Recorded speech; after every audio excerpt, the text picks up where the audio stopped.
Baik, mungkin, di sini saya mulai ya, Pak, ya. Mangga, Kang Arif.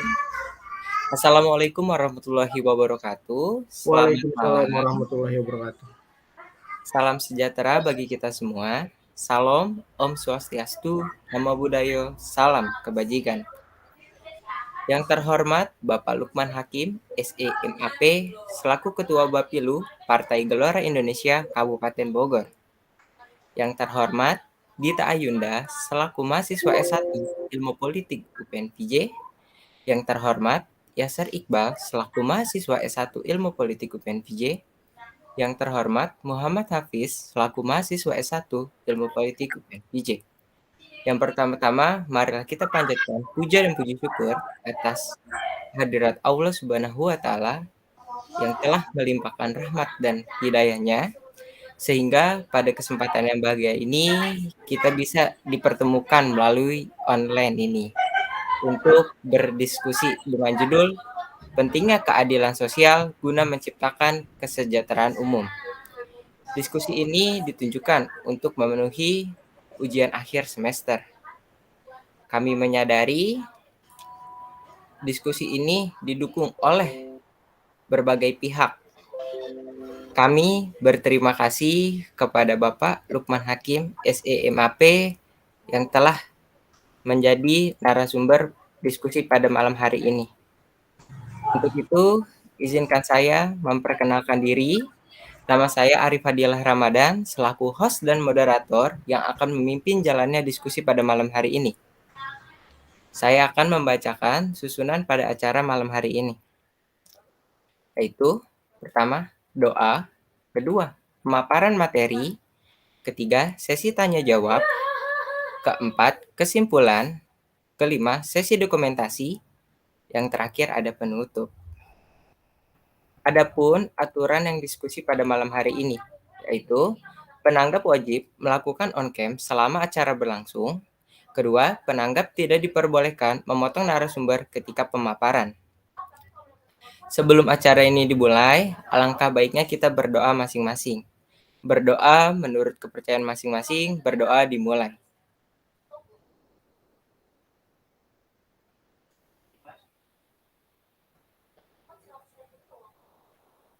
Berdoa selesai.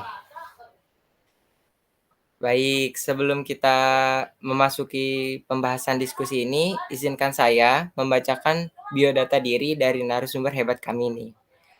Jadi, narasumber kami pada malam hari ini adalah Bapak Lukman Hakim, SEMAP. Beliau lahir di Jakarta 17 Desember 1988. Beliau memiliki riwayat pendidikan S1 di STIE Dewantara dan S2 Pasca Sarjana Universitas Juanda. Dengan riwayat organisasi, Wakil Sekretariat Umum Partai Idaman Kabupaten Bogor, anggota Partai Nasdem Kabupaten Bogor, ketiga Ketua Bidang Pemenang Pemilu DPT Partai Gelora Indonesia Kabupaten Bogor, dan lain-lain. Adapun riwayat pekerjaannya. Pertama, staf administrasi pada Sekretariat Wakil Ketua DPR RI, bidang Koeresa ke Sekretaris Jenderal DPR RI. Kedua, staf administrasi pada UPT Kebersihan dan Sanitasi 1, Dinas Kebersihan dan Pertanaman Kabupaten Bogor. Baik, mungkin kita di sini sapa dulu nih narasumber hebat kami. Selamat malam, Pak. Selamat malam adik-adik dari Universitas Pembangunan Nasional. Ya, UPN ya, Universitas Pembangunan Nasional Veteran. Ya. Iya, Pak. Saya selalu dan tetap semangat ya. Tunjukkan semangat sebagai anak muda. Semangat. Baik, Pak. Terima kasih. Kita harus semangat nih, teman-teman. Di sini Bapaknya udah semangat banget nih buat maparin ke kita itu untuk memberikan penjelasan. Jadi kita harus tetap juga semangat. Baik, Pak. Mungkin untuk mempersingkat waktu, kami persilahkan kepada Bapak Lukman Hakim SEMAP untuk melakukan pemaparannya. Kepada Bapak Lukman Hakim, waktu dan tempat kami persilahkan.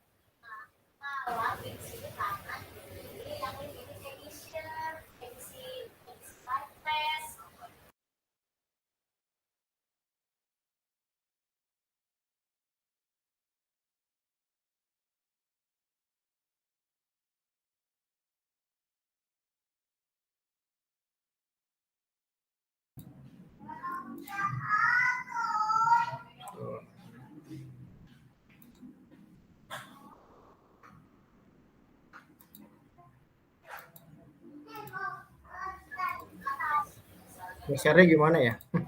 Eh, untuk share screen-nya Pak, mungkin boleh dibantu Pak? Boleh Oh kami gitu. bantu? Oke, oke. Oke, sebentar ya Pak ya.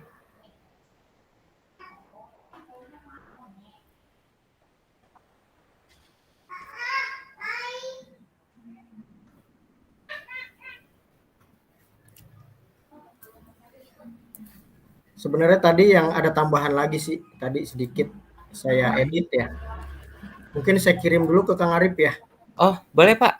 Heeh, sebentar. Ini layarnya nggak ke-share kan ya? Tidak kok Pak, aman. Takut ada rahasia negara. Waduh,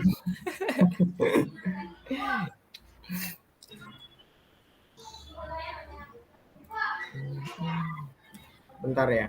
baik Pak.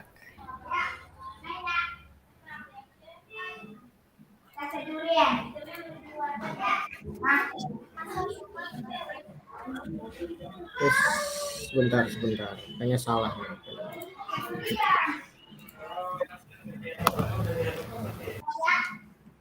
Sebentar ya.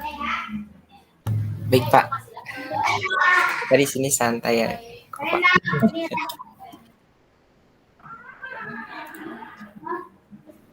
Hmm.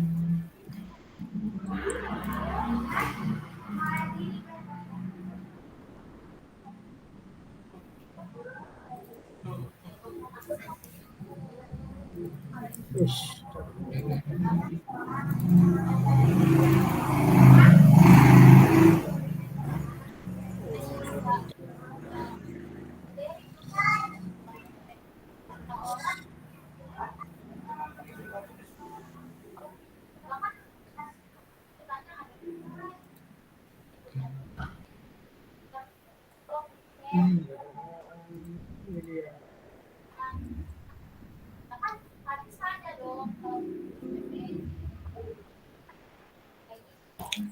Ya, sudah saya kirim Kang Arif. Ah, baik Pak. Sebentar mungkin belum masuk. Saya mungkin lagi loading. Oke, Oke, sudah. ya.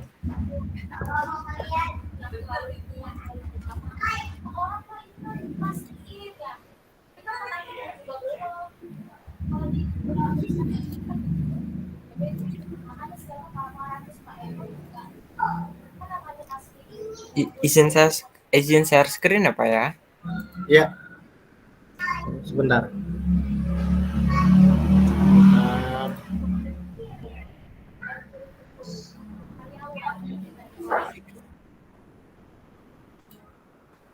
Ini oke.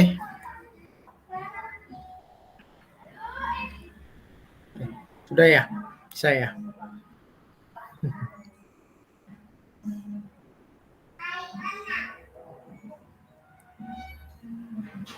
Oke, cukup ya? Bisa dimulai ya?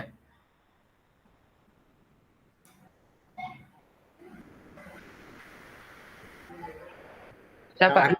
bisa untuk Oh, dimulai. Kang Arif menghilang. Oke, saya mulai ya. Assalamualaikum warahmatullahi wabarakatuh. Alhamdulillahirrabbilalamin. Wassalatu wassalamu ala asrofil anbiya'i wal mursalin wa ala alihi wa sahbihi ajmain amma ba'du. Kepada yang terhormat serta kepada yang apa ya, adik-adik yang saya banggakan ya, yang saya banggakan para pemuda ya, para pemuda penerus bangsa ya, penerus bangsa. Alhamdulillah mungkin pada kesempatan hari ini ya, pada kesempatan hari ini kita akan melakukan mungkin diskusi ya, diskusi aja ya di sini, di mana mungkin tadi yang Kang Arif sampaikan berat saya kalau dikatakan narasumber yang hebat gitu. Intinya kita masih sama-sama belajar ya. Ya, di sini mungkin saya sapa ya, ada Kang Arif ya, Kang Arif sebagai host ya, host pada acara diskusi malam ini. Lalu ada Neng Dita ya, punten ya saya panggil Neng soalnya kalau di Bogor kalau perempuan dipanggilnya Neng ya. atau Teteh lah. Lalu di sini ada Kang Muhammad Hafiz Alfiandra, ya, salam kenal. Lalu ada Kang Yaser Iqbal, ya, salam kenal juga ya adik-adikku semua ya. Ya, pertama-tama marilah kita panjatkan puji dan syukur kehadirat Allah Subhanahu wa taala karena dengan rahmat dan hidayahnya kita dapat melaksanakan ya atau diskusi ini ya, diskusi malam ini. Ya, sholawat serta salam kita haturkan kepada junjungan besar kita Nabi Muhammad Shallallahu Alaihi Wasallam. Ya. Yang pertama saya ucapkan terima kasih yang sebesar-besarnya ya kepada mahasiswa serta mahasiswi ya Universitas Pembangunan Nasional Veteran ya yang telah mempercayakan saya mungkin sebagai narasumber di mungkin tugas dari Bapak dosen mungkin ya di sana atau Ibu dosen ya. Ya mudah-mudahan ya acara malam ini ya, webinar malam ini bisa dapat memberikan nilai yang bagus untuk adik-adik ya. Dan saya berharap adik-adik pun ke depannya bisa menjadi narasumber ya, narasumber dalam kegiatan-kegiatan seperti ini, diskusi-diskusi seperti ini. Ya, karena memang ciri khas dari seorang anak muda ya atau seorang pemuda itu ya diskusi ya, musyawarah. Ya, diskusi terus kopdar lah kalau bahasa sekarang ya, kopi darat yang tentunya membicarakan hal-hal yang memang sangat-sangat penting ya, sangat-sangat penting terutama untuk kemajuan bangsa kita ya, bangsa kita. Karena bagaimanapun ya maju mundurnya bangsa ini tidak lepas dari peran anak muda ya, peran anak mudanya sebagai generasi penerus. Ya, kalau seusia saya ini adalah sebagai jembatan ya, jembatan adik-adik untuk menjadi pemimpin ke depannya. Ya. Ya, intinya kembali lagi tetap semangat untuk adik-adik ya. Adik-adik terus belajar. Ya, terus belajar dengan siapapun ya. Dengan siapapun, kapanpun dan dimanapun. Ya. Mungkin sebelum saya buka atau sebelum saya memaparkan materi ya, ada mungkin kata-kata motivasi yang selalu saya tanamkan di dalam diri saya ya, yaitu jangan pernah menyerah ya, karena kita tidak pernah tahu apa yang akan terjadi besok ya bila kita berhenti dan menyerah pada hari ini ya. Jadi kita tidak boleh menyerah pada hari ini ya, karena kedepannya kita tidak pernah tahu ya, tidak pernah tahu, mungkin adik-adik di sini malam ini kedepannya bisa jadi menteri ya, pejabat-pejabat pemerintah ya, pejabat negara, ada yang jadi bupati, anggota DPR dan lain-lain. Ya, itu tinggal takdir dan nasibnya nanti yang menentukan. Ya, tentunya di sini terus belajar dan terus berdiskusi. Ya, karena bangsa ini merdeka karena peran anak-anak mudanya. Ya. Tidak usah dengan jumlah yang banyak ya untuk menggerakkan bangsa ini. Ya, cukup 10 ya. Bapak proklamator kita hanya minta 10 ya. Saya akan bisa menggemparkan dunia ini ya, cukup 10 ya. Tapi yang sebelumnya pernah saya bahas sama Kang Arif ya, mungkin alhamdulillah dan saya ucapkan terima kasih ya telah bersilaturahmi ke kediaman saya ya, di mana Indonesia di tahun 2045 itu akan mengalami bonus demografi ya, di mana jumlah usia-usia produktif itu lebih banyak dibanding non produktif ya. Jadi sekali lagi tolong jaga diri kalian masing-masing ya untuk mempersiapkan itu ya. 2045 saya usia ditambah ya udah 50 lebih udah mungkin saatnya nanti generasi adik-adik. Oke, mungkin untuk mempersingkat waktu saya langsung saja ya masuk ke materi sesuai tema hari ini ya. Mungkin saya minta tolong untuk next ke slide berikutnya. Oke, mungkin lanjut ya, untuk biodata sudah tadi dijelaskan oleh Kang Arif ya. Nah, oke. Sesuai tema hari ini ya, kita akan membahas tentang keadilan sosial. Ya, keadilan sosial untuk ya yang dituju adalah kesejahteraan sosial atau kesejahteraan umum. Ya, di mana pengertian keadilan sosial sendiri itu yaitu tegaknya peraturan perundang-undangan atau hukum ya, tapi berbicara lebih luas tentang hak warga negara dalam sebuah negara. Jadi keadilan sosial adalah keadaan dalam mana kekayaan dan sumber daya suatu negara distribusikan secara adil kepada seluruh rakyat. Ya, dalam konsep ini terkandung pengertian bahwa pemerintah dibentuk oleh rakyat untuk melayani kebutuhan seluruh rakyat. Ya, dan pemerintah yang tidak memenuhi kesejahteraan warga negaranya adalah pemerintah yang gagal dan karena itu tidak adil. Ya, oke. Selanjutnya ya saya jelaskan slide per slide terlebih dahulu ya. Oke, di sini mohon maaf ya, di sini ada kesalahan penulisan di mana contoh kasus ketidakadilan di Indonesia ini dalam perspektif hukumnya ya, perspektif hukumnya di mana keadilan sosial di Indonesia masih belum tercapai dengan baik karena masih banyak kasus-kasus mengenai ketidakadilan sosial yang marak terjadi ya. Contoh kasusnya ketidakadilan sosial ya, kasus mengenai pencurian kapuk atau kapas senilai Rp 4.000 yang dilakukan oleh 4 orang laki-laki di Batang, Jawa Tengah ya. Kemudian terdapat pula kasus pencurian 3 buah kakao atau coklat yang dilakukan oleh Nenek Minah ya. Oke, next selanjutnya. Nah, sedangkan kasus yang lain ya, kasus yang lain itu mengenai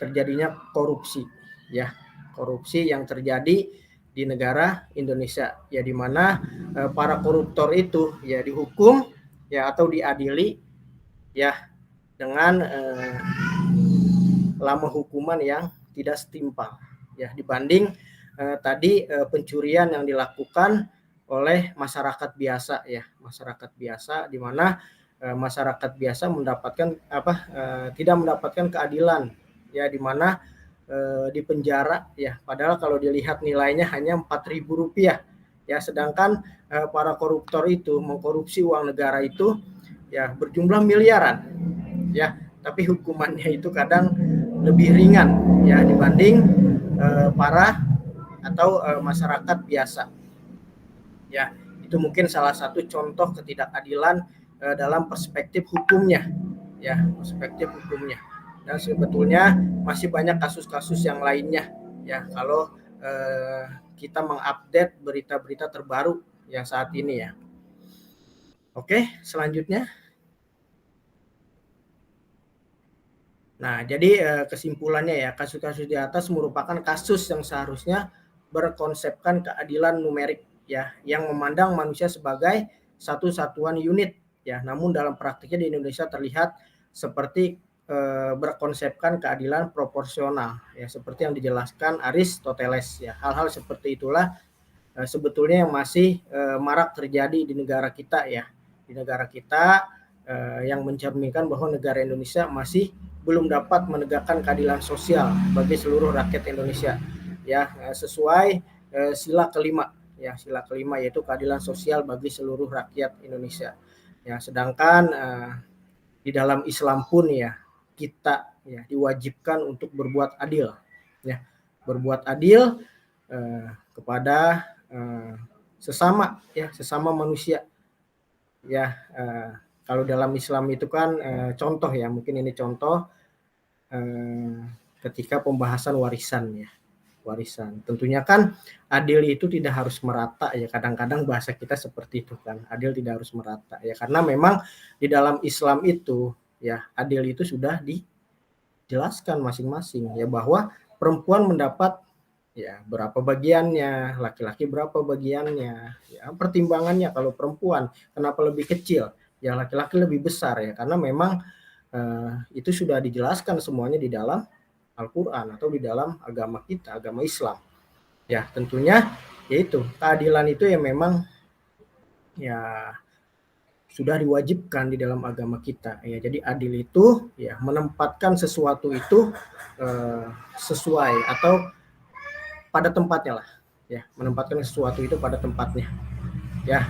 Jadi memang keadilan itu ya sangat dibutuhkan ya sekarang ini, terutama di era saat ini yang memang kalau kita melihat berita yang memang dipertontonkan ya. Jadi memang ada kasus-kasus di mana keadilan itu tidak berpihak kepada masyarakat bawah ya, seperti kita inilah, kepada rakyat ya. Intinya insya Allah ya, kita pun harus tetap optimis ya, ya, di mana mungkin adik-adik nanti ini ketika memimpin nanti ya bisa berbuat adil ya. Oke, mungkin lanjut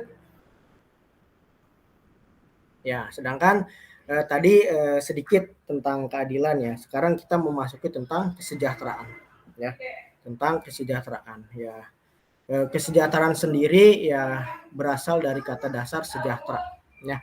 Sejahtera yang artinya aman, sentosa dan makmur ya, selamat terlepas dari segala macam gangguan ya. Sedangkan kesejahteraan berarti hal atau keadaan sejahtera, keamanan, keselamatan, ketentraman ya. Jadi sejahtera itu ada beberapa arti ya, atau beberapa makna ya. Bisa berarti dengan sejahtera dalam keamanan, keselamatan maupun ketentraman.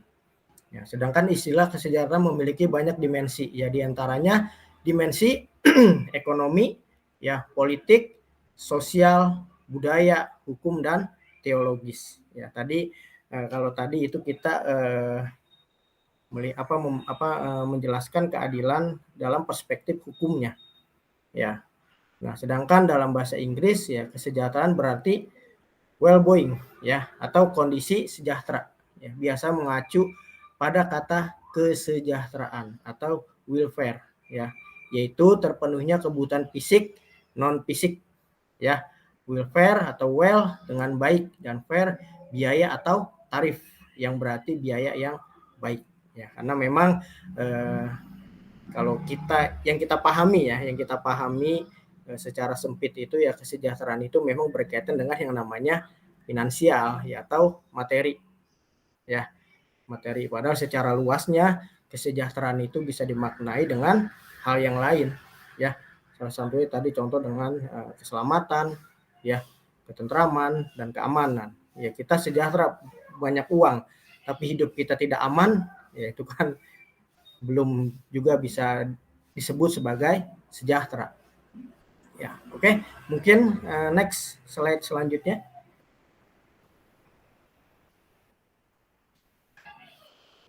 ya. Oke, sedangkan pengertian kesejahteraan menurut ahli ya, menurut para ahli, yaitu menurut Adam Smith ya, sering mengaitkan kesejahteraan dengan aspek ekonomi ya. Memang tadi yang saya sampaikan, kesejahteraan itu memang identik dengan yang namanya aspek ekonomi ya. Jadi menyebutkan dengan kesejahteraan ekonomi karena pembahasannya mencakup barang dan jasa ya, tanpa menyinggung masalah-masalah sosial yang lebih luas ya. Lalu kata wealth atau kekayaan dipergunakan Adam Smith dalam bukunya yang berjudul An Inquiry into the Nature and Cause of the Wealth of Nation ya. Punten ya kalau bahasa Inggris saya agak kurang ini, maklum orang Cibinong ya. Oke, jadi dalam bukunya Adam Smith ini ya menjelaskan sumber kemakmuran atau kesejahteraan ya. Smith memandang tenaga kerja dan pembagian kerja sebagai sumber kemakmuran ya. Oke, lanjut slide berikutnya. Nah, sedangkan kesejahteraan itu adalah tanggung jawab negara ya, tanggung jawab negara atau tanggung jawab dari pemerintahan ya. Karena memang kesejahteraan itu sudah tertera di dalam Undang-Undang Dasar 1945 ya, hasil amandemen ya. Jadi tanggung jawab negara itu ya atas warga negaranya yang miskin tertuang pada pasal 33 ayat 1, 2, 3, 4 dan 5 ya. Nanti lebih jelasnya mangga mungkin adik-adik bisa mengecek langsung ya isi dari pasal 33 ayat 1 sampai 5. Ya, lalu ada pasal 34 ayat 1 sampai 4. Ya, nanti mangga mungkin lebih jelas lebih lanjutnya adik-adik bisa membacanya ya. Jadi kedua pasal tersebut merupakan realisasi penjabaran ya dari sila kelima ya, sila kelima Pancasila, yaitu keadilan sosial bagi seluruh rakyat Indonesia.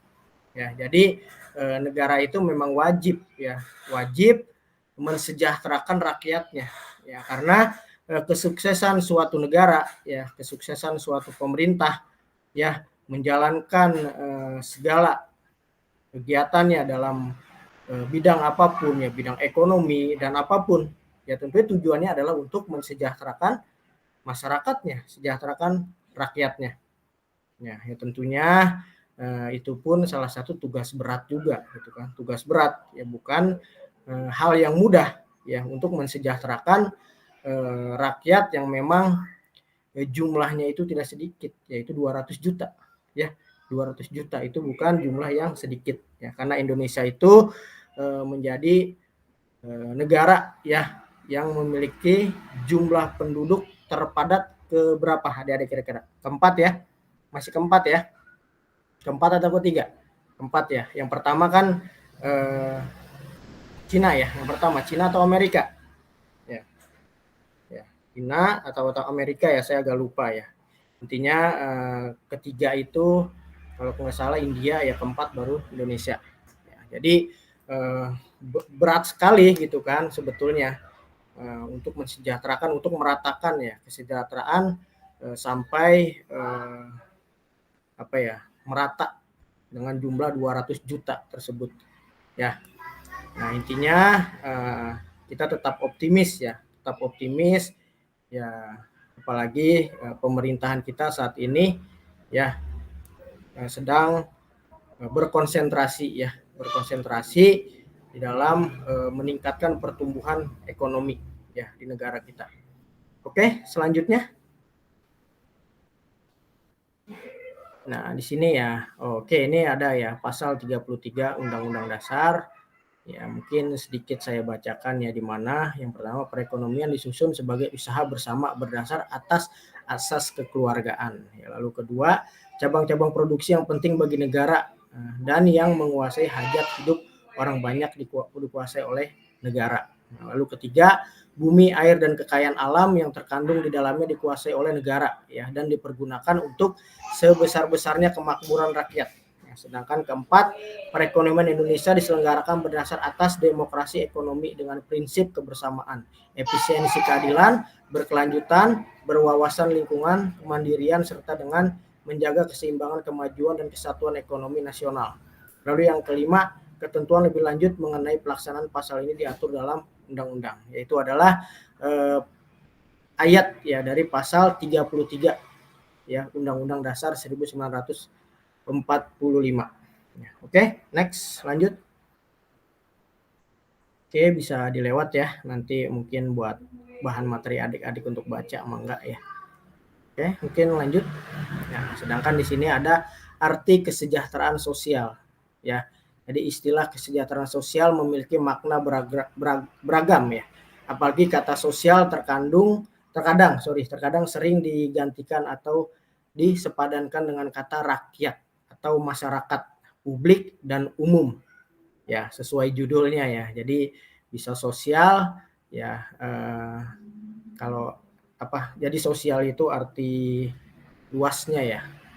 Bisa dengan publik atau umum, bisa rakyat, bisa masyarakat. Ya, lalu kesejahteraan rakyat atau politis ya, kesejahteraan masyarakat, sosiologis atau kesejahteraan umum, kebijakan publik ya. Jadi istilah-istilah ini disesuaikan dengan konteksnya, namun ketiganya memiliki arti yang sama dengan kesejahteraan sosial. Sedangkan PBB ya, PBB mendefinisikan kesejahteraan sosial sebagai fungsi ya terorganisasi dari kumpulan kegiatan yang bermaksud agar individu, ya, keluarga, kelompok, dan komunitas mengatasi masalah sosial ya, yang diakibatkan oleh perubahan kondisi. Oke, mungkin selanjutnya. Ini menurut para ahlinya ya, mungkin dilewat aja ya. Lanjutkan. Ya, nah sini ada motif yang non profit, ya, yaitu tidak adanya motif mencari keuntungan meskipun kadang-kadang ada penarikan biaya. Lalu ada generalisasi fungsional, yaitu untuk memenuhi berbagai aspek kebutuhan masyarakat. Yang fokus langsung pada konsumsi manusia, misalnya pendidikan, perumahan, pelayanan medis dan lain-lain. Ya, jadi memang masyarakat itu ya biasanya cukup dia dengan tiga hal. Kalau tiga hal tersebut sudah terpenuhi, ya insya Allah dia sudah merasakan sejahtera. Ya, yang pertama itu dari bidang apa? Biasanya pendidikan. Ya, pendidikan. Lalu yang kedua itu tentang apa? Pelayanan medis atau kesehatan. Ya, yang ketiga itu adalah kebutuhan dasarnya terpenuhi. Ya, jadi kebutuhan-kebutuhan dasar ya manusia atau masyarakat pada umumnya itu ya sandang, pangan, papan. Ya, kalau ketiga itu sudah terpenuhi, ya insya Allah ya masyarakat itu sudah merasakan hidup yang sejahtera. Ya, selebihnya itu kan hal lain. Ya, jadi kebutuhan dasar ketiga kebutuhan dasar itu kalau sudah terpenuhi, insya Allah ya masyarakat itu akan merasa sejahtera. Ya, oke, mungkin selanjutnya. Nah, di sini sistem kesejahteraan sosial dan pekerjaan sosial. Ya, nah, jadi sistem kesejahteraan sosial adalah program-program yang memberikan bantuan kepada individu dan keluarga yang membutuhkan. Ya, jenis dan jumlah kesejahteraan yang tersedia bagi individu bervariasi untuk negara atau wilayah. Ya, lalu ada keterlibatan pekerja sosial adalah menentukan dan mengonfirmasi ya kebutuhan individu keluarga ya yang mengajukan bantuan sementara. Ya, jadi ada sasaran ada penerima ya, ada pemberi, lalu ada yang mendata ya. Jadi ya, mendata ini adalah sarana yang menjembatani ya antara pemberi dan penerima. Pemberi ini pemerintah ya, yang pendata ini biasanya disebut sebagai pekerja sosial ya, sebagai pekerja sosial. Nah, lalu penerima ini biasa identik dengan masyarakat yang memang dari segi finansial ataupun dikategorikan bisa menengah ke bawah ya, atau bisa masuk kategori dalam keluarga miskin ya. Ya, biasanya kan pemerintah bisa mengetahui data tersebut kan biasanya karena ada pekerja sosial itu ya, atau di sensus lah, bahasanya di sensus ya. Sekarang kan banyak yang disebut sebagai pekerja sosial itu ya di kelurahan-kelurahan itu ada biasa yang mendata ya siapa saja yang berhak menerima ya, seperti contohnya ya PKH, lalu ada KIP ya, itu kan harus jelas, harus yang dimaksud adil ya, harus itu seperti itulah ya. Jadi jangan sampai orang dari sisi materi berlebih dia bisa mendapatkan PKH ataupun KIP tadi ya, kan kasihan, sedangkan masih banyak masyarakat atau anak-anak yang kategori belum beruntung ya, yang tidak bersekolah karena yang tidak bisa bersekolah karena biaya ya, putus sekolah karena biaya ya. Jadi sistem kesejahteraan sosial dan pekerjaan sosial itu ya, jadi memang sistemnya itu yang memang harus baik berjalannya ya. Jadi polanya itu harus berjalan dengan efektif dan baik lah ya. Karena mungkin kemarin juga saya ngobrol dengan Kang Arif di rumah ya, membahas tentang tesis saya ya, pola kerjasama ya di dalam menangani tenaga kerja asing ya, di mana di situ kan melibatkan beberapa lembaga ya, ada dinas tenaga kerja ya, ada imigrasi ya, lalu ada pihak instansi lainnya ya, di mana sistem itu harus berjalan dengan baik ya, komunikasi itu harus berjalan dengan baik ya, sehingga program-program yang dibuat itu dapat berjalan dengan yang diinginkan ya. Intinya kalau di dalam materi ini intinya tercapainya kesejahteraan sosial ya bagi kesejahteraan masyarakat atau umum ya. Oke, mungkin lanjut Kang.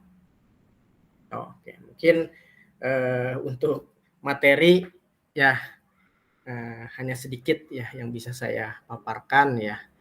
Jadi sekali lagi mohon maaf ya bila belum maksimal atau belum lengkap ya, belum lengkapnya materi yang saya sampaikan. Ya tentunya di sini eh, tidak ada yang sebagai apa ya, saling menggurui lah, tidak ada saling menggurui. Tentunya di sini kita sama-sama belajar. Ya, sama-sama belajar. Ya, saya belajar, ya adik-adik pun belajar ya karena kembali lagi saya sebagai manusia tentunya masih banyak kekurangan.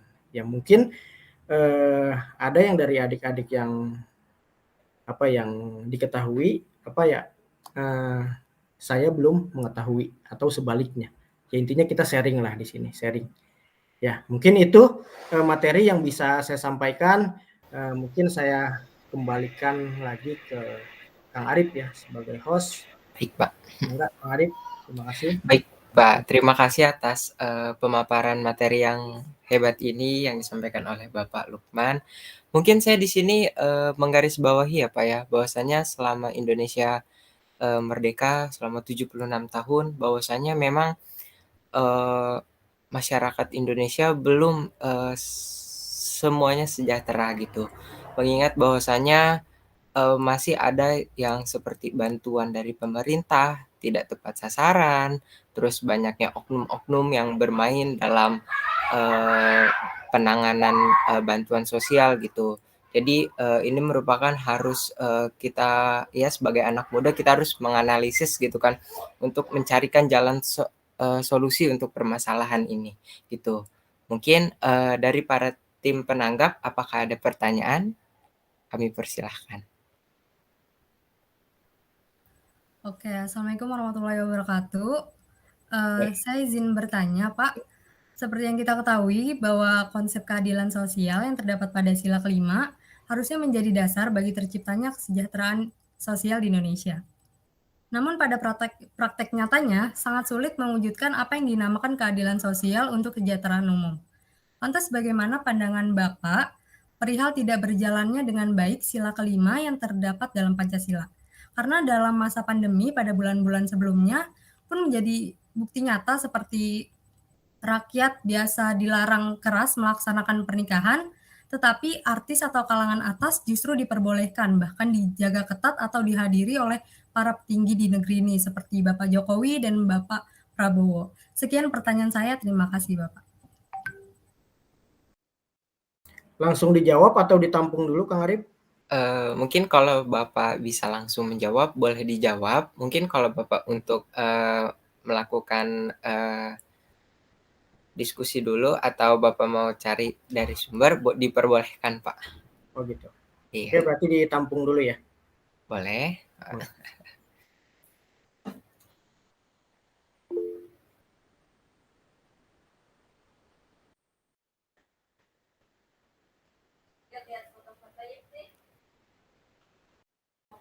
Oke, mungkin yang lain masih ada yang bertanya? Saya ingin menanggapi dan ingin mengajukan pertanyaan Pak terkait materi yang tadi. Yang tadi dijelaskan kan bahwa Indonesia penduduknya kan sangat banyak dan kita mempunyai tujuan untuk mensejahterakan semua rakyat, Pak. Dan dari buku dari teori politik yang saya baca, kesejahteraan sosial ini dapat dicapai melalui kerja keras atau individu tersendiri maupun secara kolektif, yang artinya kalau secara individu sendiri kita lebih condong ke pasar bebas pakai yang kayak masa sekarang ini, di mana pasar bebas di Indonesia pun menciptakan kelas-kelas tinggi baru, kelas-kelas elit ekonomi yang pada akhirnya menciptakan ketimpangan sosial, Pak. Gimana kita sebagai perspektif legislatif, Pak, menyikapi realitas ini dan membentuk produk-produk hukum ke depannya agar setidaknya ketimpangan sosial ini berkurang namun tetap mengedepankan demokrasi ekonomi dan kesejahteraan sosial bagi seluruh rakyat Indonesia, Pak. Terima kasih.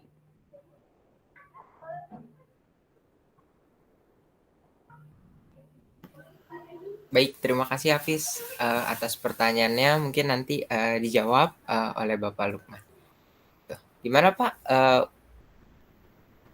Langsung saya jawab ya. Boleh Pak.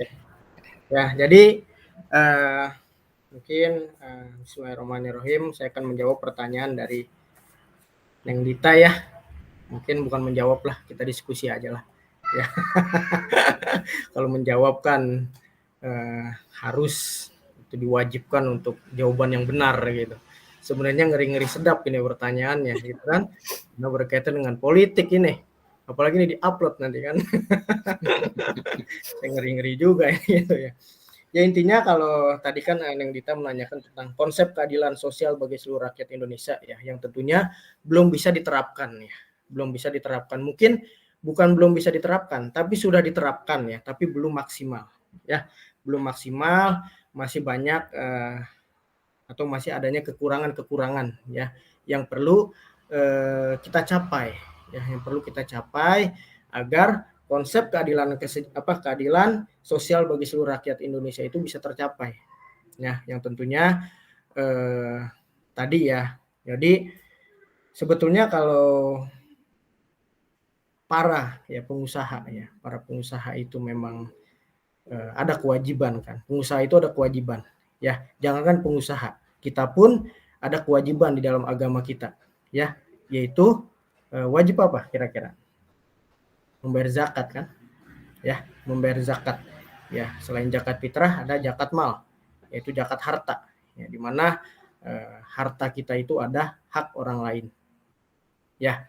Nah, sedangkan di dalam pemerintahan itu sendiri ada yang namanya pajak ya, pajak ya. Jadi orang-orang yang memang sudah masuk dalam kategori wajib pajak ya memang harus wajib membayar pajak ya. Tujuannya apa ya? Uang itu kan untuk tentunya dipergunakan untuk terutama mungkin pembangunan ya, pembangunan, lalu ada selanjutnya bisa dipergunakan untuk kesejahteraan sosial buat masyarakat ya, buat masyarakat ya. Dalam Islam pun itu sama ya. Jadi zakat itu ya didistribusikan atau diserahkan kepada orang yang memang berhak ya dan wajib menerima ya. Jadi kalau ya para atau orang-orang yang memang kelasnya sudah menengah ke atas ya, kalau memang dia sadar ya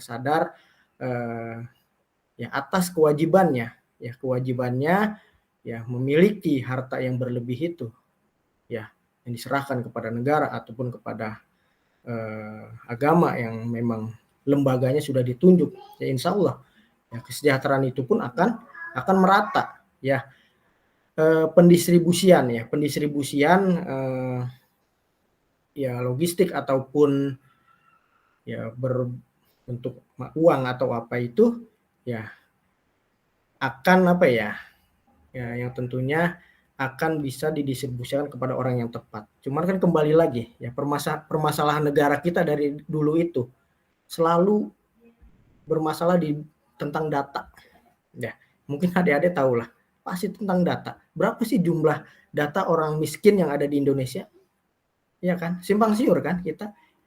Ini A bilang sekian, B bilang sekian. Ya, jadi belum jelas datanya. Ya adik-adik tahu lah kalau perihal tentang pemilu. Ya, tentang pemilu. Kalau mendekati pemilu DPT itu berapa, sedangkan di sini itu berapa? Beda-beda kan. Jadi dari dulu permasalahan kita itu selalu berkaitan dengan data. Ya, dengan data. Ya, jadi kalau data itu tepat, ya data itu betul dan valid, ya insya Allah ya dengan jumlah yang sekian ya di mapping ya. Kalau di dalam istilah partai politik saya, karena memang ketua bidang pemenangan pemilu ya, jadi saya itu memapping suara ya. Jadi yang bisa di mapping itu ya, jadi daerah mana saja ya yang memang jumlah kemungkinannya itu lebih banyak. Ya, kemarin itu saya diskusi ya, semalam sih ya, kemarin malam ya saya diskusi ya, memang dihadirkan langsung dengan ketua umum Partai Gelora ya. Partai Gelora di mana Pak Anies Mata menjelaskan bahwa 3 provinsi yang masuk dalam kategori jumlah masyarakat miskinnya. Yang pertama Jawa Timur, Jawa Tengah, lalu ada Jawa Barat. Ya, jadi sebetulnya daerah-daerah itu sendiri ya sudah mempunyai hak, ya, sudah mempunyai hak untuk untuk mensejahterakan masyarakatnya masing-masing, karena dia mempunyai hak otonomi daerah, ya. Mungkin adik-adik sudah paham lah, sudah bahasa ini sudah ngelotok lah perihal otonomi daerah ya.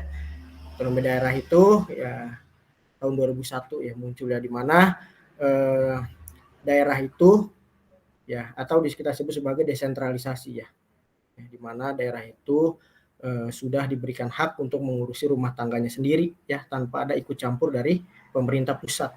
Ya, jadi sebetulnya dengan adanya otonomi daerah itu ya pemerintah sudah sudah memapping sebetulnya, ya, sudah memapping ya. Cuman dikembalikan lagi tinggal ada keseriusan atau tidak ya pemerintahan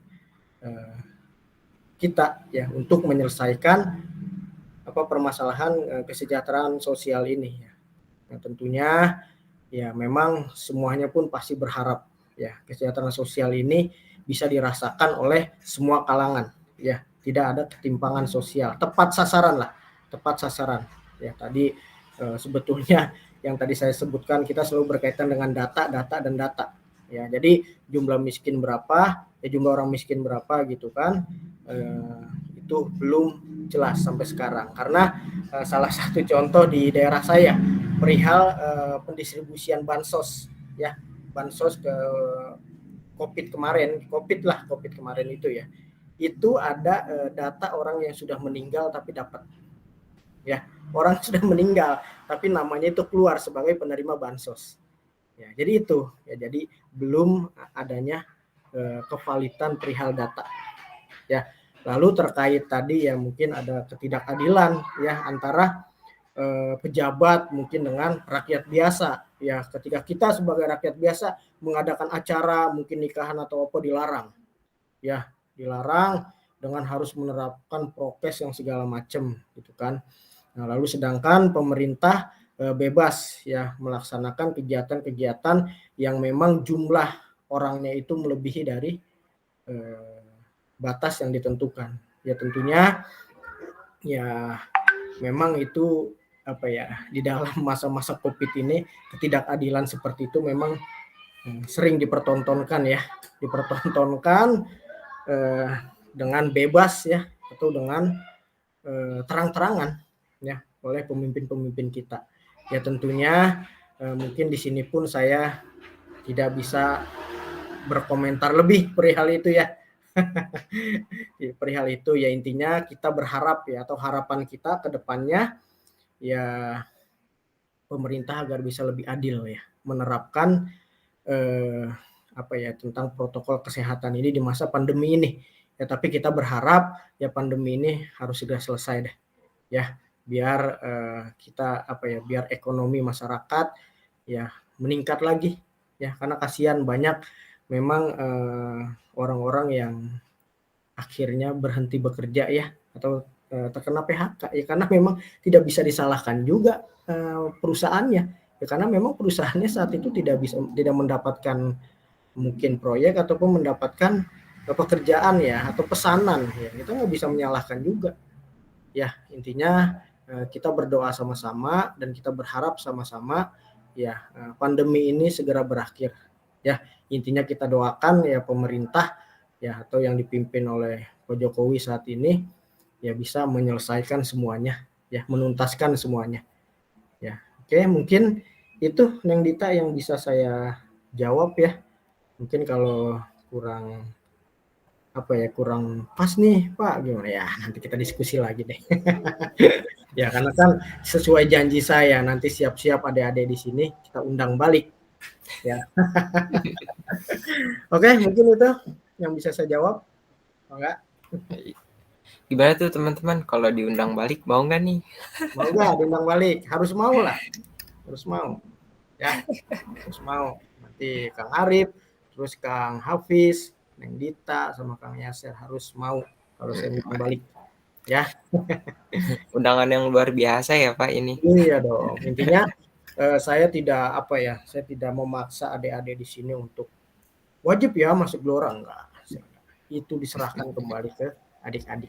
Yang tentunya kita sebagai pemuda itu harus berperan aktif ya di dalam perpolitikan yang ada di negara kita. Ya, jangan acuh ya sama politik, jangan acuh. Ya, karena baik buruknya atau maju mundurnya bangsa ini tergantung kita. Ya. Oke, mungkin itu jawaban Neng Dita ya. Mungkin saya lanjutkan dari pertanyaan Kang ini tadi ya, Kang Hafiz ya. Kang Hafiz sih ya Pak. Kang Hafiz tentang ini ya, demokrasi ekonomi ya. Iya Pak. Ya, jadi memang di dalam sejarahnya ya bangsa Indonesia ini menerapkan beberapa sistem ekonomi. Ya, sistem ekonomi. Ya pernah kita menggunakan sistem ekonomi liberal. Ya, pernah kita. Ya, pernah juga kita menggunakan sistem ekonomi saya agak lupa. Lalu ada yang kalau nggak salah ini yang keempat. Yang ketiga itu campuran.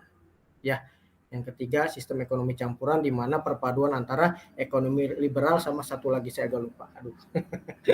Insya Allah nantilah ya akan saya tambahkan lagi jawabannya. Intinya yang sekarang ini kita menggunakan demokrasi ekonomi ya atau ekonomi demokrasi ya atau identik dengan ekonomi Pancasila ya, dengan ekonomi Pancasila di mana sistem perekonomian ini diharapkan yaitu diharapkan agar kesejahteraan sosial ini ya terhadap masyarakat ya bisa tercapai karena memang sistem ekonomi sebelumnya itu hanya menguntungkan pihak-pihak tertentu ya, ketimpangan sosial yang tinggi lah yang tadi disampaikan Kang Hafiz ya, betul memang jangankan dulu sekarang pun ya kita menerapkan ya ekonomi demokrasi atau yang berlandaskan kepada Pancasila masih ada kan ketimpangan sosial ya, ketimpangan sosial itu masih ada ya. Sedangkan apalagi dulu ya ketika kita menerapkan sistem ekonomi liberal. Wah, itu kalau diterapkan sekarang kita makin jauh sekali gitu kan, ketimpangan itu semakin banyak. Ya tentunya kembali lagi harapan dengan dengan menerapkan demokrasi ekonomi ini kita berharap kesejahteraan sosial ini merata. Ya tadi kan dikembalikan lagi kesejahteraan itu kan ya tetap Pak harus melalui diri kita sendiri gitu kan dengan usaha-usaha. Ya justru di demokrasi ekonomi ini atau ekonomi demokrasi ini ya yang memang masyarakat itu lebih diberikan perannya itu lebih besar ya. Ya jadi diberikan kewenangannya lebih besar ya untuk intinya mengatur mau kemana kita gitu kan, sebetulnya diberikan kewenangan lebih besar ya karena pemerintah di sini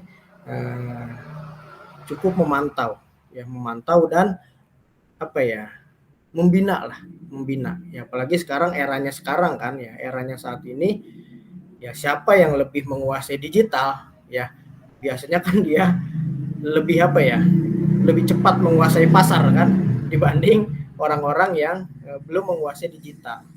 Ya, jadi sebetulnya pemerintah yang saat ini lebih terbuka mengenai itu. Ya apalagi sekarang ini digalakkan tentang UMKM kan, UMKM ya usaha mikro kecil menengah. Ya makanya di Partai Gelora itu ada yang namanya Yespreneur.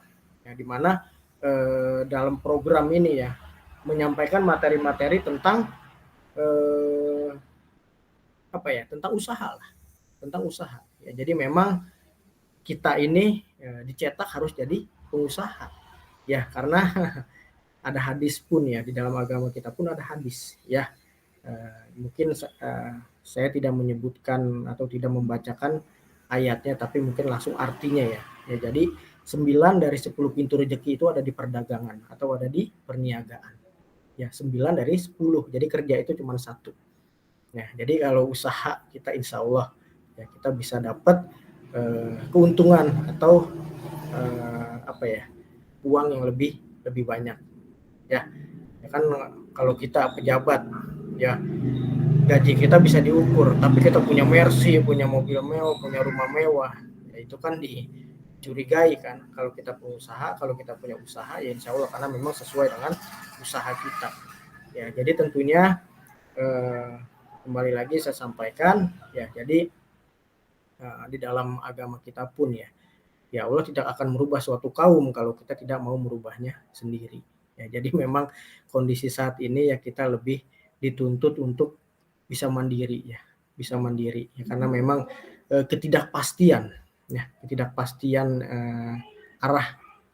arah kita berbangsa ini mau kemana gitu. Ini belum ada tujuan ini ya, masih blur itu. Makanya yang terpenting adalah sekarang ini bagaimana caranya kita bisa mempertahankan ya atau meningkatkan kesejahteraan minimal untuk keluarga kita sendiri ya. Oke, mungkin itu Kang Hafiz yang bisa saya jawab ya.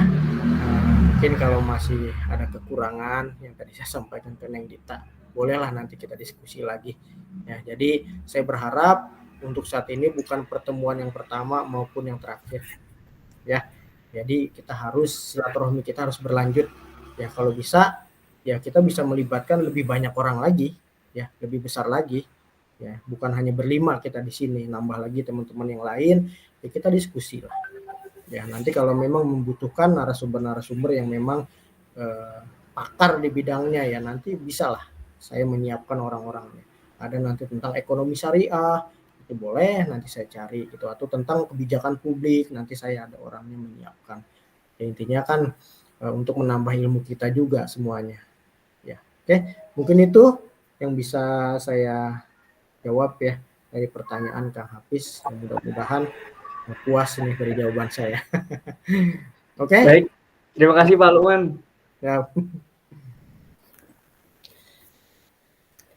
Gimana deh teman-teman yang lain? Mungkin ada pertanyaan dari Yasser, gimana? Kang Yasser, mau nggak? Pak, izin bertanya Pak. Mau nggak Kang Yasser? Mengenai keadilan kan partisipasi perempuan di parlemen itu kan terbilang rendah ya Pak. Kayak menurut data World Bank tahun 2019 itu Indonesia itu menduduki peringkat ke-7 se-Asia Tenggara untuk keterwakilan perempuan di parlemen. Menurut Bapak, apakah dengan rendahnya angka keterwakilan perempuan di parlemen tersebut menjadikan isu terkait perempuan itu kurang diperhatikan, Pak? Terima kasih. Oke. Di parlemen ya. Oke, pertanyaan dari Kang Yasser tentang partisipasi ya atau keterwakilan perempuan di parlemen atau di DPR ya. Jadi peringkat keberapa tadi Kang? ke-7 ya, ke-7 di dunia ya. Jadi perlu diketahui ya kita bersama. Jadi memang PKPU ya atau peraturan yang dikeluarkan oleh KPU atau undang-undang kepemiluan ya. Kepemiluan di mana partai politik itu disyaratkan ya untuk mencalonkan dari kalangan perempuan yaitu 30%. Ya, 30% keterwakilan perempuan itu wajib. Ya, wajib. Ya, kalau dari 10 caleg, ya 10 caleg itu laki-laki semua, itu tidak diperbolehkan. Tidak akan lolos ya secara administrasi. Ya, jadi kalau misalkan 10 caleg di dalam satu dapil, berarti 30%-nya itu minimal 3 orang. Ya, boleh lebih. Ya, boleh lebih. Ya, jadi memang ada alasan Kang Yasser ya, kenapa memang partisipasi perempuan itu di parlemen berkurang. Ya karena memang keinginan ya. Kembali lagi ke keinginan. Ya, jadi memang keinginan perempuan untuk terjun ke politik itu sangat sedikit sekali. Ya, sangat sedikit sekali. Saya jujur, sedangkan di dalam undang-undang itu sudah dituntut harus 30%. Ya mungkin masih minim lah 30% ini. Ya harusnya 50-50 ya. Bisa ke depannya bisa didorong 50-50 nih. Nanti kan misalkan 50%, 50%. Yaitu agar suara ya dari kalangan perempuan ini ya ada gitu kan. ada ya. Tapi kan itu juga dikembalikan lagi ya ke minat perempuannya, mau gak bergabung ke politik gitu, mau gak pusing-pusing gitu kan untuk memikirkan politik ya. Soalnya gini ya, di dalam kepengurusan DPD ya Partai Gelora di Kabupaten Bogor aja, yaitu kita sedikit sekali pengurusan perempuannya ya, karena memang sulit mencari pengurusnya gitu, mencari pengurusnya sulit ya, karena sama ya, misalkan pengurus DPD itu 40 ya. Nah dari 40 ini nggak boleh laki semua, harus 30% keterwakilan perempuan. Itu susah kita nyarinya ya, sangat sulit sekali gitu kan, karena memang minat dari perempuannya yang nggak mau bergabung ke politik gitu. Nah makanya ya bisa juga nih nanti kan teman-teman dari UPN veteran ya, supaya ya mensosialisasikanlah kepada mahasiswa-mahasiswinya nih, agar ayo dong kita berperan aktif di partai politik ya, karena sekarang ini ya partai politik manapun ya lagi trennya memang mengajak generasi-generasi milenial ya, generasi-generasi milenial, di mana generasi-generasi atau usia dari 40 ke bawah ya. Saya termasuk milenial nih karena usia saya baru 32 gitu ya. Jalan 33 besok kan. Ya, jadi masih milenial lah, masih termasuk milenial. Ya, makanya kembali lagi gitu, faktor apa? Keminatan dari perempuannya itu sendiri gitu. Sulit banget. Benar, Kang Yasir, sulit banget. Apalagi nih saya Bapilu ya. Saya ditugaskan oleh partai ya di Kabupaten Bogor ini untuk mencari ya caleg ya, calon-calon anggota gitu kan, yang ada di Kabupaten Bogor. Sejumlah berapa? 55 orang. Ya, 55 ini berarti harus 30% keterwakilan perempuan. Ya, dari 55 ini 30%-nya ya bisa dihitung lah berapa jumlahnya. Itu pekerjaan yang besar. Ya, pekerjaan yang apa ya, yang susah-susah gampang lah. Ya, gampangnya bisa kita siasati mungkin apa ya, mungkin ya perempuan-perempuan yang secara keinginan politiknya nggak mau, paling kita dorong, kita paksa gitu kan. Tapi jarang sekali gitu kan perempuan-perempuan yang memang dari dirinya dia mau berpartisipasi di politik. Jarang sekali yang mau seperti itu. Ya saya berharap di sini ada Neng Dita ya. Ya saya berharap ini keinginan politiknya ini kuat gitu kan. Ya Pak, saya siap jadi anggota dewan dari kalangan perempuan. Bangga, saya seneng gitu kan. Maka harus didorong nih teman-teman Neng Dita gitu kan. Ayo diajak kita partisipasi dalam politik. Insya Allah partai politik manapun membutuhkan yang namanya keterwakilan perempuan, sangat membutuhkan. Ya, kalau laki-laki agak sulit ya, kalau tidak jadi pengurus dari awal agak sulit. Tapi kalau perempuan, walaupun nggak jadi pengurus, apalagi dia potensi, insya Allah dicari, bahkan dipinang lah bahasanya, dipinang sama partai politik. Ya kalau yang Dita mau bergabung di Gelora, mangga. Pak saya mau nyalek dapil ini, mangga silakan. Nanti tinggal kontak saya atau Kang Yasir atau yang lainnya deh. Ya intinya kembali lagi saya tidak mengarahkan untuk adik-adik untuk enggak ya. Intinya itu dikembalikan lagi ke adik-adik nanti arah politiknya mau kemana. Tapi satu pesan saya sebagai anak muda, jangan acuh dengan politik ya. Politik harus dipimpin atau dipegang oleh orang-orang baik ya, karena menentukan masa depan bangsa kita. Ya, kalau dipimpin dengan orang-orang yang buruk, ya tinggal tunggu kehancuran. Ya, mungkin itu Kang Yasir yang bisa saya jawab. Ya, jadi bukan karena kurang adil ya Pak, melainkan karena bukan karena adil. Permasalahannya karena minat. Ya, karena saya pelakunya langsung mencari calon perempuan itu sulit sekali. Ya, karena minat, bukan tidak adil, karena perempuan ya setelah ya kan kesetaraan gender sekarang ini kan sudah tidak memandang laki-laki lebih mulia, enggak, sudah disetarakan kok ya. Bahkan Islam itu sudah menyetarakan antara, intinya apa ya, sudah sudah berbuat adil kepada kaum perempuan ya.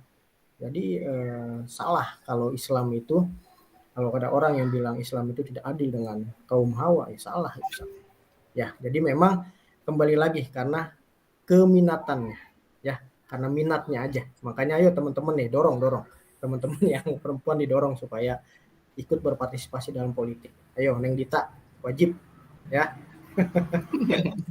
Oke, mungkin itu Kang Yasir. Saya kembali. Terima kasih Pak. Sama-sama. Mangga Kang Arif. Baik, terima kasih Pak atas pemaparannya. Gimana dari teman-teman, ada yang mau bertanya lagi? Mungkin dari Hafiz? Eh, mungkin saya ingin menanggapi Pak tadi mengenai data kan, data sekarang tuh sebagai istilahnya sumber daya baru yang sangat berharga gitu Pak.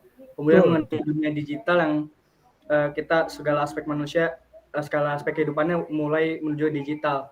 Nah, mungkin Bapak kan banyak berkecimpung di data ya Pak sebagai Bapilu.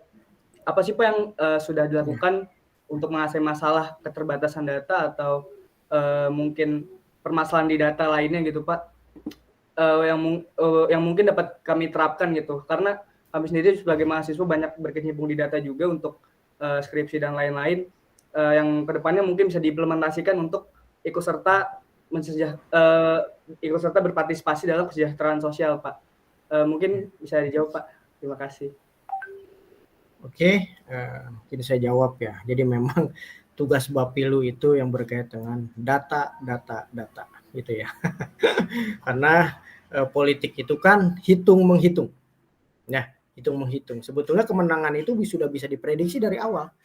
Ya, kemenangan itu sudah bisa diprediksi. Tinggal kita ya mau gak ya mengolah data. Ya, mau gak pusing-pusing untuk menghitung data. Ya, karena orang sedikit sekali yang mau fokus ya terkait mengolah data itu. Ya, sedikit sekali. Ya, mungkin sedikit pengalaman ya. Saya mengelola data kepemiluan tahun 2019 itu, ya mata saya sampai bengkak. Ya, karena hampir seminggu itu saya terus fokus ke layar laptop. Ya, mata saya sampai bengkak. Ya, karena memang yang namanya megang data itu ya nggak main-main. Ya, makanya ya alhamdulillah saya sangat dipercaya oleh teman-teman pengurus di Kabupaten Bogor ya untuk menguasai data ini, untuk memegang data ini. Ya, jadi seperti yang tadi saya sampaikan ya, kita memang ada permasalahan di perihal data. Ya, perihal data ya, di mana data ini belum adanya kepalitan perihal data. Ya, justru dengan era digital saat ini ya, kita berharap data itu bisa semakin rapi ya dan semakin valid ya, semakin valid ya, tentunya dengan apa ya, atau partisipasi kita sebagai pemuda ini dengan apa ya, tentu dengan memanfaatkan digital ini ya, memanfaatkan digital ini ya. Ketika memang kan salah satunya begini contoh ya, ketika ada pendistribusian bansos gitu kan yang nggak tepat ya kepada masyarakat, itu kan kita bisa langsung menginformasikan ya, menginformasikan kepada kemana ya, ke pemerintah langsung melalui apa, media sosial ya, melalui media sosial yang mungkin bisa langsung direspon ya dan ditanggapi oleh pemerintah ya. Kalau dulu kan sulit kita ya, ketika itu tidak tepat kita mau melaporkan kemana ya, harus ke sini itu kan buang waktu ya. Tapi dengan adanya media sosial ini justru kita terbantu ya, terbantu. Oh, ini lo nggak tepat loh, ini nggak tepat sebagai penerima bansos ya, itu bisa kita manfaatkan dengan media sosial, menginformasikan langsung kepada pihak yang berwenang. Nah, berarti kan pemerintah pun terbantu. Oh ya udah, berarti ketika nama ini udah nggak berhak karena dia secara ekonominya sudah meningkat. Oh ya udah, berarti kan kita membantu pemerintah, dihapus data itu. Ya, perlahan itu membaik. Ya, perlahan data itu membaik. Ya, karena setelah peralihan dari era analog, mungkin ya dulu bahasa kita sebut analog ya, sekarang ke digital, itu data-data mulai membaik ya, seperti KTP lah ya. Kalau dulu orang mempunyai KTP itu bisa lebih dari satu ya, mempunyai nomor induk KTP itu lebih dari satu, tapi sekarang nggak bisa ya. Kang Arif mau pakai nicknya Kang Hafiz ya nggak bisa ya, karena sudah ngeling satu nasional, nggak bisa ya. Salah huruf di nomor di belakang pun nggak bisa, itu udah nama orang lain ya. Jadi dengan adanya era digital saat ini sudah perlahan mulai membaik ya, perlahan sudah mulai membaik ya. Tentunya apa sih partisipasi kita tadi itu ya, kita membantu pemerintah dengan menginformasikan ya ketika ada kesalahan-kesalahan di bawah seperti tadi itu. Ya misalkan ada hal-hal lain gitu kan, ketika memang ada data tentang kepemiluan itu kan bisa langsung disampaikan, kan selalu viral ya, selalu ada yang merekam atau apa, itu kan jadi bahan evaluasi pemerintah juga. Ya jadi ya tentunya di era digital ini, di era kebebasan ini, ya kita memang secara tidak sadar ya sebetulnya sudah banyak membantu pemerintah. Ya, tapi tentunya kita menyampaikan hal-halnya dengan secara santun ya, secara santun, tidak apa ya bahasanya ini, provokasi atau apapun lah. Ya, karena saat ini kan ngeri-ngeri juga gitu kan. Ngeri juga ya tentang UU ITE atau apapun gitu ya, tentunya harus disampaikan dengan bijak lah. Kalau memang ada kesalahan sampaikan. Ya ini tidak berhak, ya memang harus kedepannya harus bisa dikoreksi ya, harus dievaluasi gitu.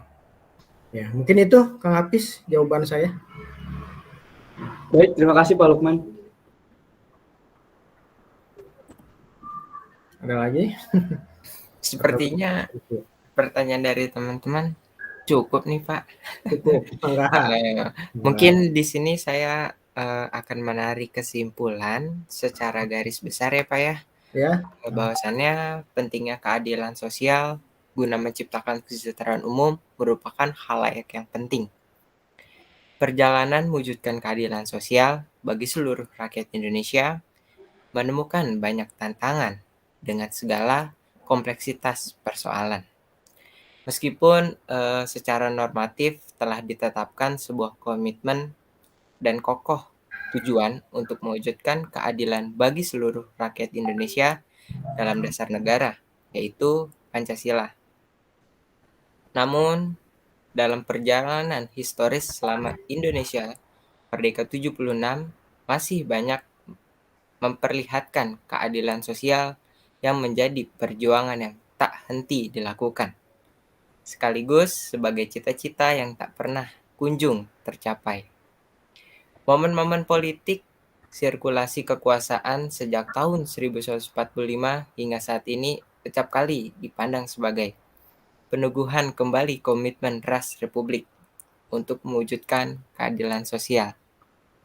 Namun, kenyataannya setiap pergantian rezim kekuasaan, keadilan sosial sebagai tujuan bersama. Akan tetapi, hal ini kerap kali dilupakan setelah dimanfaatkan dalam situasi perubahan dari bagian retorika politik. Baik, terima kasih Pak atas pemaparannya malam ini. Adik-adik. Mungkin di sini sebelum kita tutup teman-teman, mungkin boleh kita lakukan sesi dokumentasi? Boleh. Baik. Mungkin yang pertama kita gayanya formal dulu kali ya. Boleh. Oke, saya hitung ya. 1, 2, 3. Sebentar, sekali lagi 1, 2, 3. Ya, 1, 2. Ya. Gaya bebas. Ya. Apa mau gaya? Oke, boleh. Ya. 1, 2, 3. Terlepas. Sekali lagi 1, 2, 3. Oke, mungkin kader bangsa enggak, bela negara nih. Oke. Oke, tahan ya. 1, 2, 3. Bentar. Oke, baik. Baik Pak, rangkaian demi rangkaian telah selesai. Saya selaku MC dan moderator dalam pembawa acara pertemuan diskusi malam hari ini memohon maaf apabila ada tutur kata yang kurang berkenan di hati Bapak serta teman-teman mahasiswa. Sekian, mari kita tutup diskusi pada malam hari ini dengan mengucapkan Alhamdulillah. Alhamdulillahirabbil alamin. Baik Pak, terima kasih Pak atas pemaparannya. Sama-sama, mohon maaf ya kalau masih banyak kekurangan. Intinya setelah ini kita adain diskusi-diskusi yang lain ya. Baik. Jangan lupa nanti harus sedia kalau kita undang balik satu-satu nanti saya kasih. Boleh tuh Pak. Nggak apa-apa, kita terus menyambung silaturahmi ya. Baik. Doakan adik-adik di sini menjadi pemuda-pemuda yang kuat ya, kuat pikiran, kuat tenaga dan kuat segalanya. Ya, Amin. jaga diri kalian masing-masing ya. Jangan terjerumus ke hal-hal yang negatif ya. Jaga. Karena kalau generasi muda sudah rusak, saya bingung siapa lagi penerusnya. Ya, jaga diri. Ya, pergaulan harus dibatasi. Ya, saya juga pernah muda. Ngeri. Pergaulan sekarang ngeri. Ya, tetap Iya, semangat. Ya, sekali lagi mohon maaf bila masih banyak kekurangan. Insya Allah saya yakin adik-adik di sini semua sukses. Ya, Amin. jadi pribadi-pribadi yang memang patut menjadi contoh ya, jadi pemimpin-pemimpin masa depan. Ya, lanjutkan perjuangan kami ya, perjuangan kita. Karena setelah ini eranya kalian. Sebetulnya bukan setelah ini. Saat ini pun sudah eranya adik-adik di sini, eranya milenial. Ya, semangat, maju. Ya, mungkin itu closing statement saya ya. Sekali lagi semoga kalian dapat nilai yang bagus ya. Assalamualaikum warahmatullahi wabarakatuh. Waalaikumsalam warahmatullahi wabarakatuh. Waalaikumsalam. Waalaikumsalam warahmatullahi wabarakatuh.